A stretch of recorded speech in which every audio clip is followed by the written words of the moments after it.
Olá, eu sou a Daniela Debonis e você está no canal Grisalhas Assumidas em Transição. Tudo bem?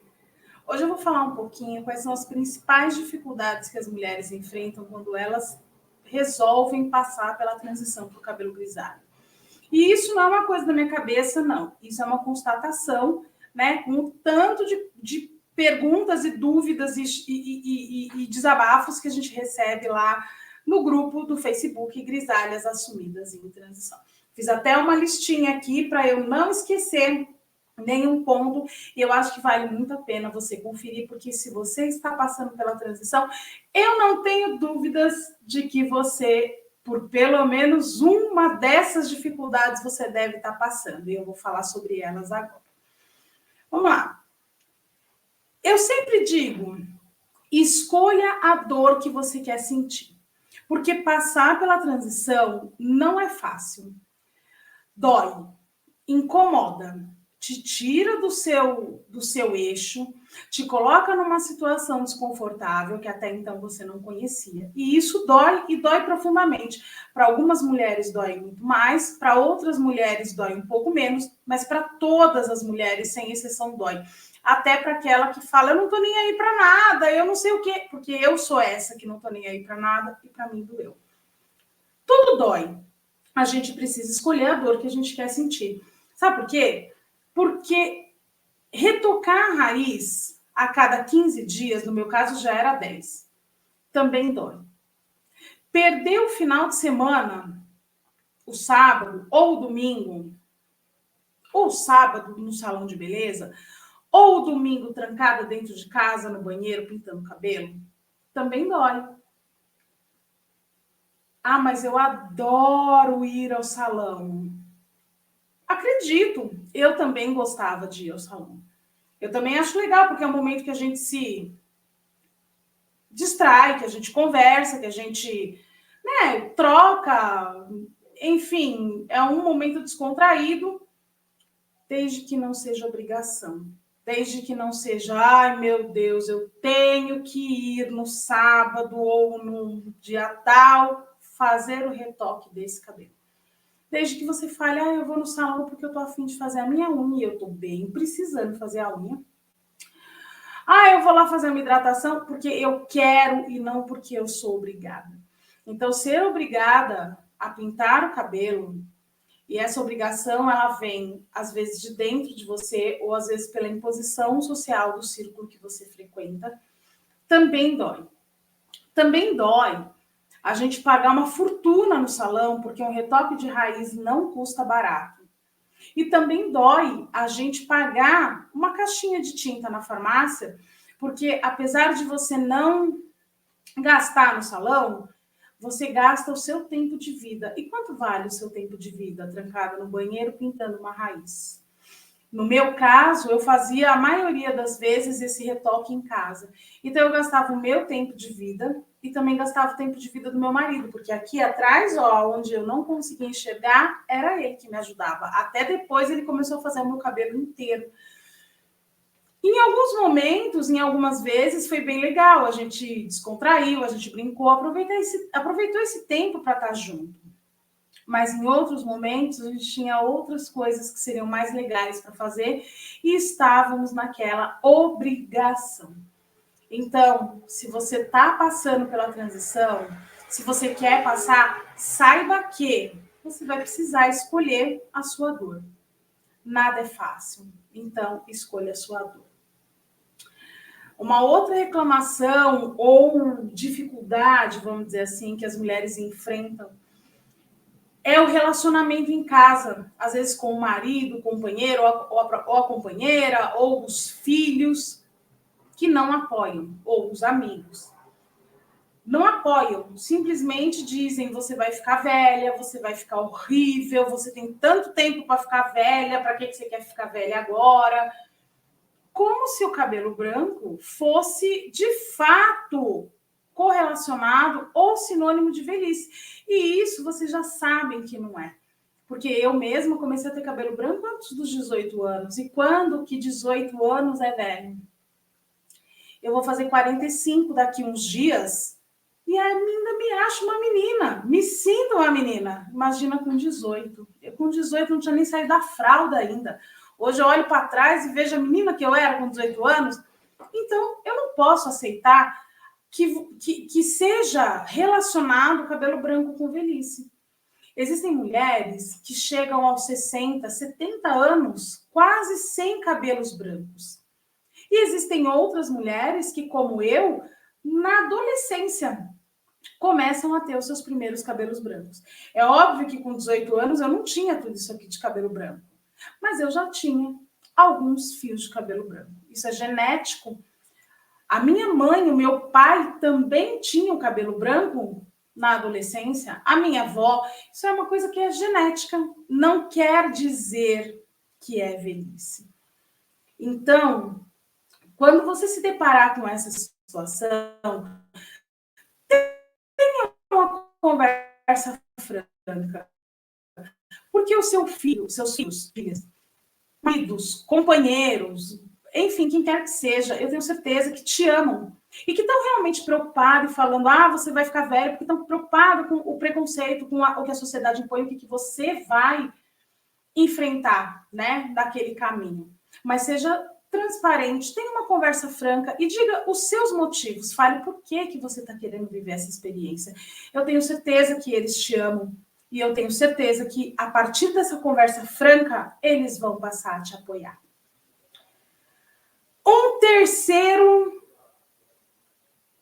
Uma terceira dificuldade, um terceiro questionamento que sempre aparece é o trabalho. O ambiente corporativo. E quando eu falo no ambiente corporativo, eu estou falando desde aquela multinacional gigante, naquele cargo de presidência que você ocupa, até mesmo um emprego onde você seja autônoma, vamos dizer assim. Eu vou usar o exemplo aqui de um emprego autônomo de cabeleireira, ou de manicure, ou talvez de diarista, ou talvez de professora, mentora, sei lá, a gente poderia usar vários exemplos aqui. Eu, quando passei pela transição, eu trabalhava numa multinacional, na principal multinacional do setor de elevadores aqui do Brasil, a número 1. Numa multinacional, no ambiente corporativo, e não era só lá, isso é uma imposição da sociedade. A aparência conta demais. E às vezes a aparência conta até mais do que a sua própria competência. E estar com o cabelo em transição é realmente muito complicado. Eu também passei por situações constrangedoras, situações delicadas e bem complicadas, tá? No ambiente que eu trabalhava. Eu me lembro uma vez, né? A primeira vez que eu cheguei perto do grisalho, eu tinha feito luzes e eu pedi para a cabeleireira matizar um platinado, um cinza, porque eu queria ter uma ideia de como que o meu cabelo ia ficar.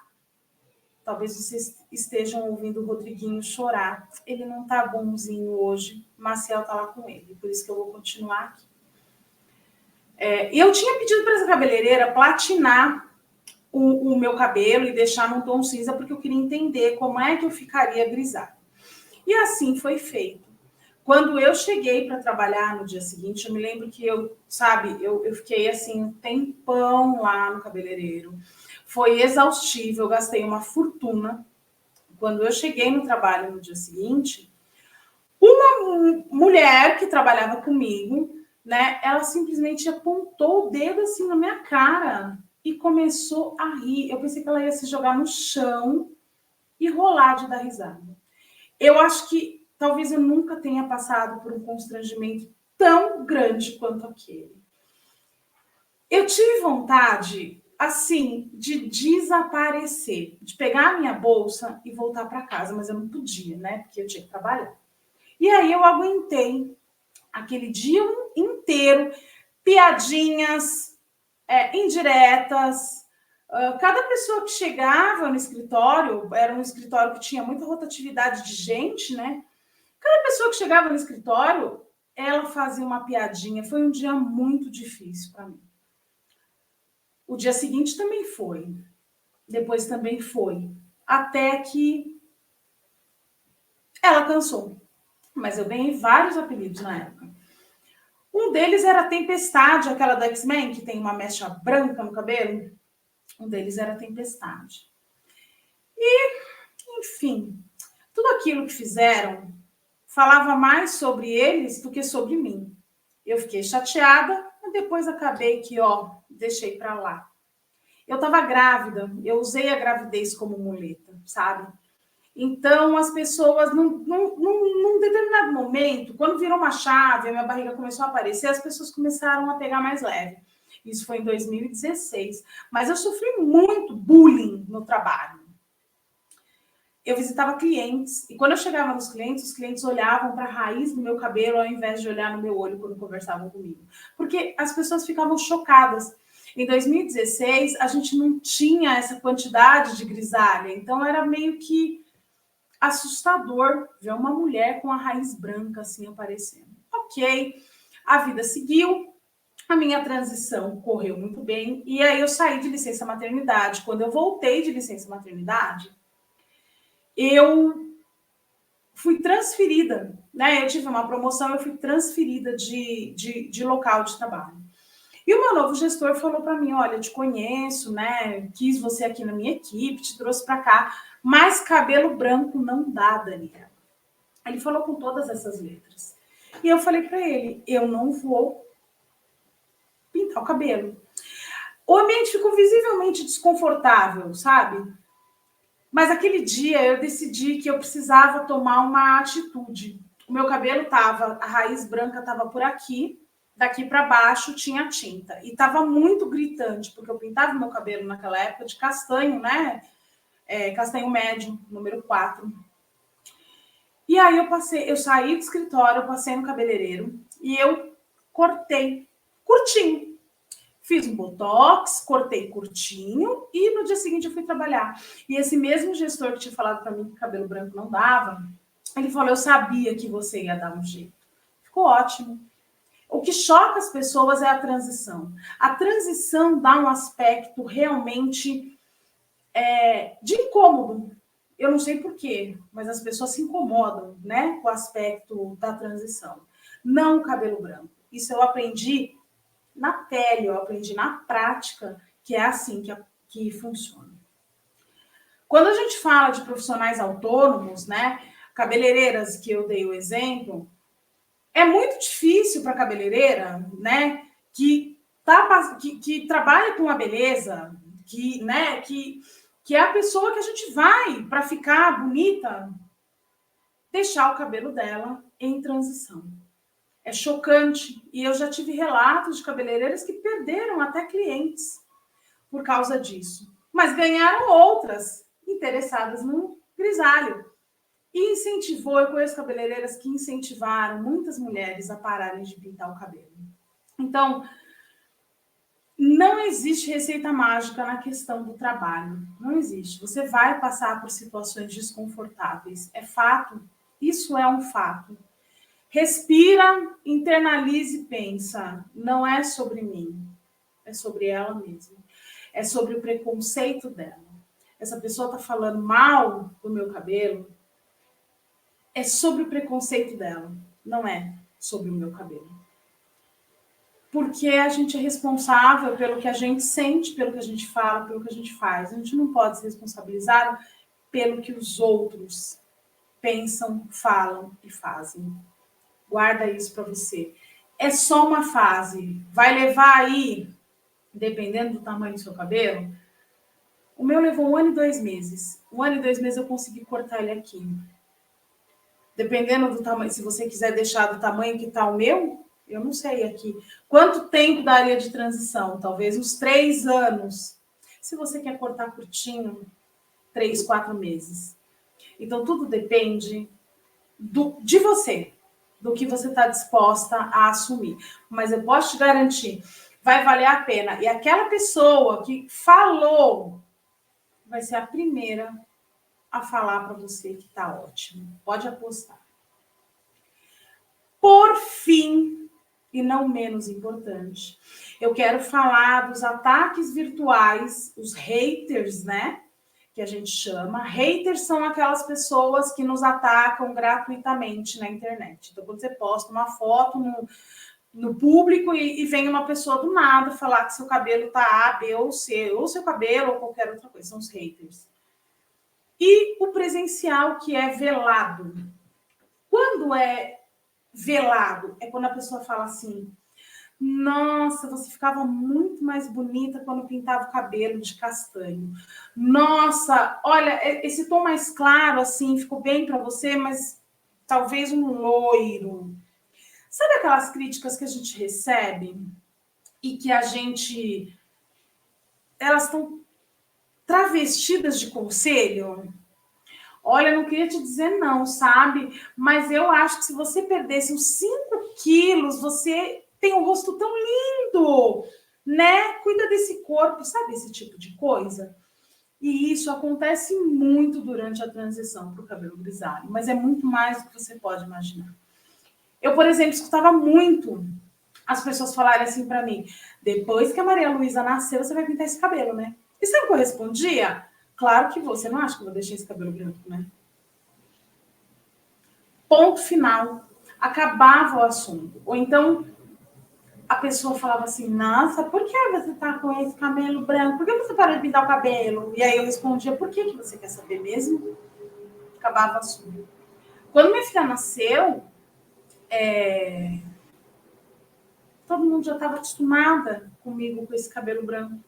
E hoje as pessoas falam para mim que elas não conseguem imaginar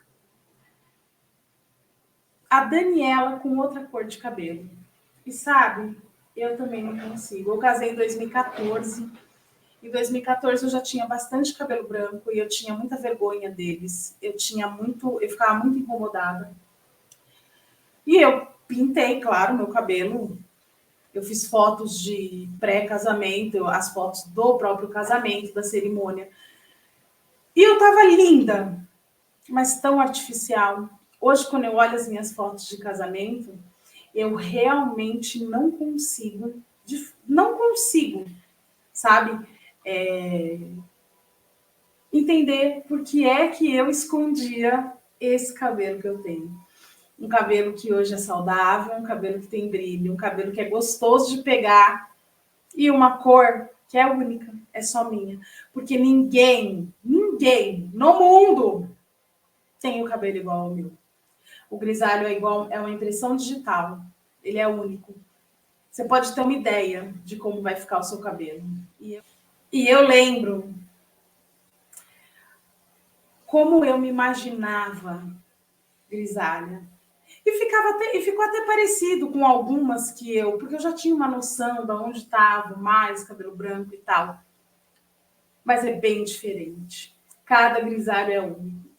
Bom, eu espero que eu tenha te ajudado com essas dicas para você entender que você não é a única no mundo que passa por isso. Aliás, todas nós passamos. Obrigada. Beijo. Tchau, tchau.